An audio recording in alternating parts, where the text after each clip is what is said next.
Because Washington, D.C. has invited the National Guard here. The Democrats have questioned and scrutinized the president's comments about using potentially the military, American cities, as training grounds for the military.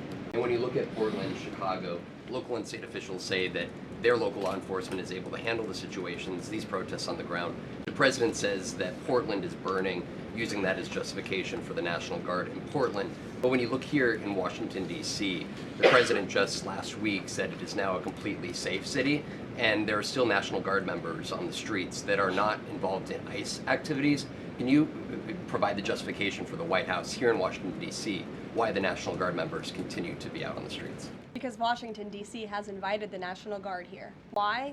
Because the mayor is doing the right thing, unlike mayors in other cities like Portland, as Caitlin and others have pointed out, who refuse to see that there are positive results from when local law enforcement works with federal law enforcement to do the right thing on behalf of their citizens. And Washington, D.C. is no doubt a safer city right now, today, than it was a few months ago when President Trump started this initiative to make D.C. safe again.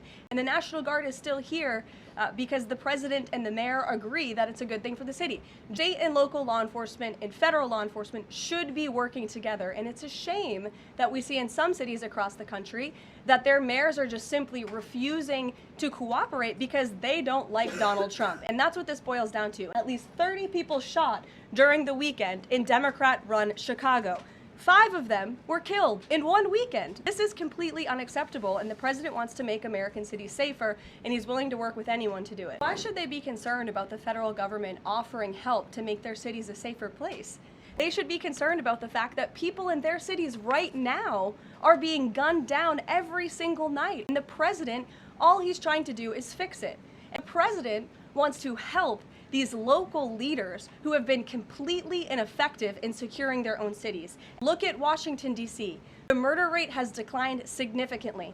Our streets are safer. People who live here feel safer. And it's a proven system that works, and the president wants to make America's cities safe again.